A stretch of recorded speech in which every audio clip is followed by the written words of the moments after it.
Welcome to cellular respiration, the set of pathways cells use to transfer chemical energy from food into ATP. Energy enters most ecosystems as sunlight. In the process of photosynthesis, plants and algae uses this energy and fixes carbon dioxide to convert it into chemical energy in the form of glucose. This chemical energy of glucose is used as the source of nutrition for organisms that cannot synthesize their own food. They can burn glucose to produce ATP while producing carbon dioxide and water as byproducts. Thus, it ensures matter cycling. Cellular respiration is not simply burning food in one step. It's a controlled series of enzymatically catalyzed oxidation reactions. Cellular respiration requires oxygen, which is why it is also called aerobic respiration. The goal of cellular respiration is to synthesize ATP. Carbohydrates, fats, proteins can enter metabolic pathway through different intermediates for production of energy, but glucose provides as the main model for this process.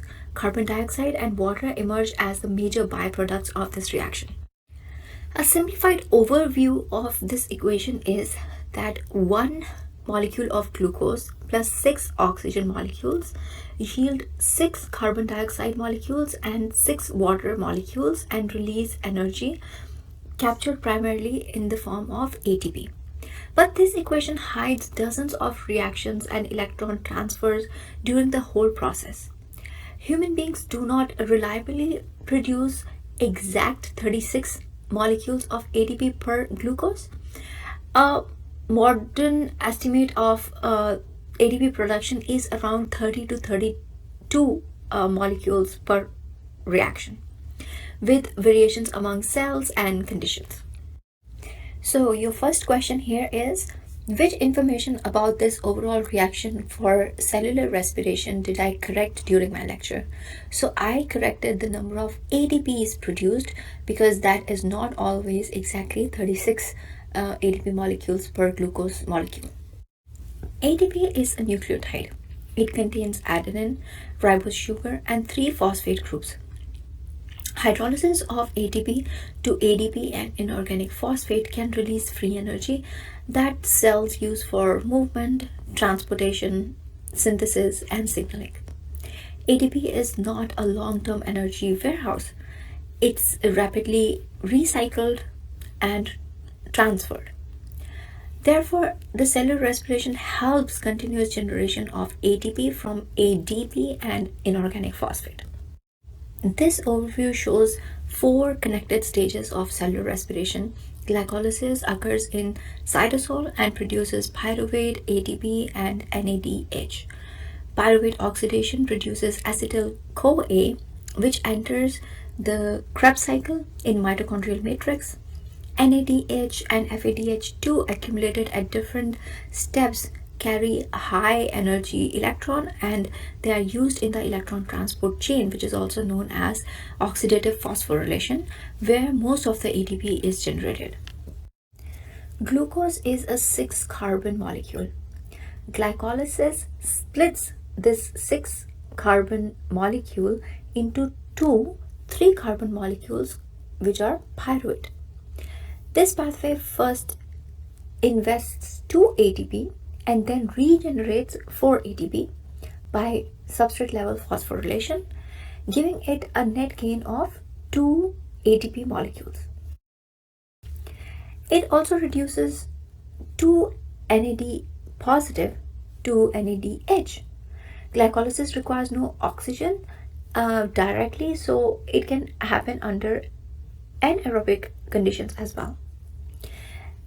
Glycolysis happens in the cytosol of both eukaryotes as well as prokaryotes. These NADs are very important.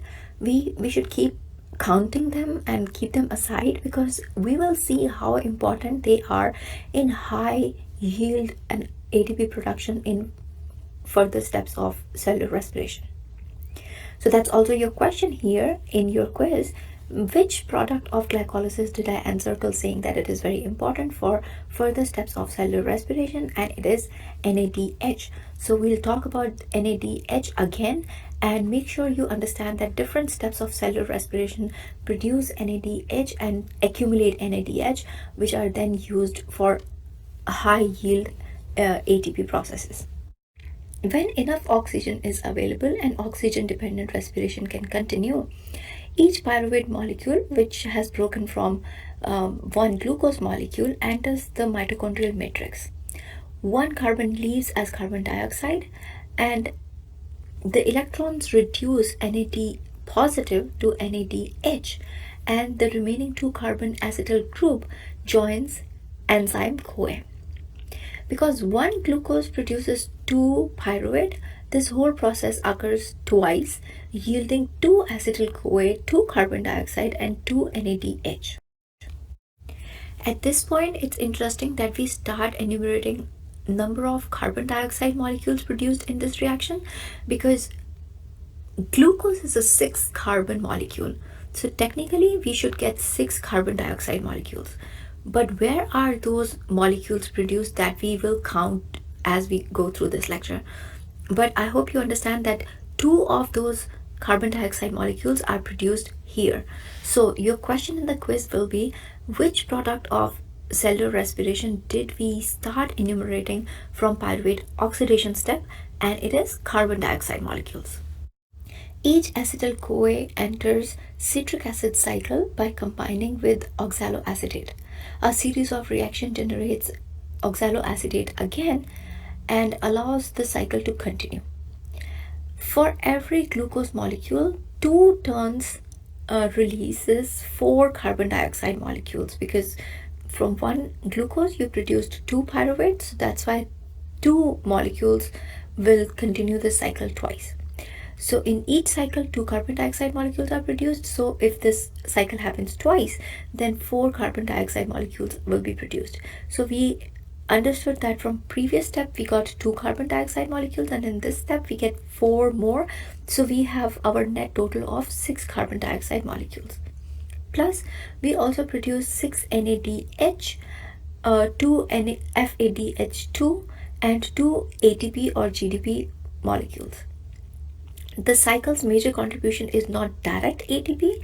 It loads electron carriers that will provide oxidative phosphorylation in further steps. In your quiz, you will be asked in what colors were electron donors NADH and FADH2 were presented in Krebs cycle. So here you can see that these electron donors are indicated in red and purple color. NADH and FADH2 donate electrons to protein complexes in the inner mitochondrial membrane. The movement of electron in this membrane causes an electrical energy, and this electrical energy is used to pump the protons from matrix into the intermembrane space. Oxygen is the final acceptor of electron. It combines with electron and a proton and forms water. If oxygen is not there, then electron flow will stop. NADH cannot be efficiently reoxidized, and oxidative phosphorylation will collapse. This diagram emphasizes a high protein concentration on one side of the inner membrane. The electron transport chain creates this electrochemical gradient, and this gradient is very important. Now, down this gradient, protons flow through ATP synthase into the mitochondrial matrix. ATP synthase uses that flow to join ADP with inorganic phosphate. This coupling of proton gradient to ATP production is called the chemiosmotic synthesis of ATP. And together with electron transport, it constitutes oxidative phosphorylation. Your question here is, which important protein from the electron transport chain did I zoom in on to explain how it works? So very important protein whose mechanics are significantly important for generation of ATP is the ATP synthase. ATP accounting varies, Because cytosolic NADH electrons enter mitochondria through different shuttles, proton gradient can support other transport works and membrane are not perfectly coupled. Because of these variations, an estimated number of ATP yielded per glucose molecule are around 30 to 32 in many eukaryotic cells. Glycolysis and citric acid cycle directly contributes only a few ATP, whereas the bulk of ATP comes from the oxidative phosphorylation, which is the electron transport chain. When electron transport chain cannot operate due to unavailability of oxygen, fermentation generates NAD positive, so glycolysis can continue producing 2 ATP molecules per glucose. In yeast, this pyruvate is converted into ethanol and carbon dioxide, whereas in human cells, it is converted into lactic acid. Cells regulate respiration according to the energy demand.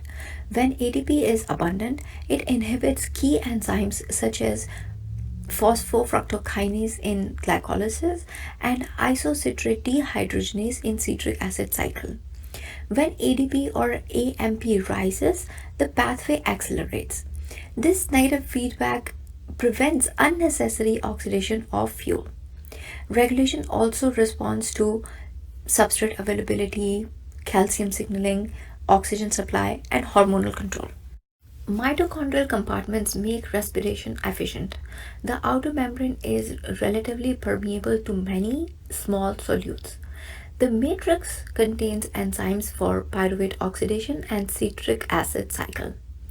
The highly selective inner membrane of mitochondria contains electron transport chain complexes and ATP synthase, while its cristae increases surface area to increase ATP production process. The intermembrane space serves as the proton reservoir needed for creating that chemiosmotic gradient. Cellular respiration supports movement, active transport, biosynthesis, signaling, temperature regulation, and tissue maintenance. Its pathway also provides intermediate molecules used to build amino acid, lipids, and nucleotides. At the ecosystem level, photosynthesis stores energy and releases oxygen, while respiration releases carbon dioxide and transfers stored energy into cellular work and heat.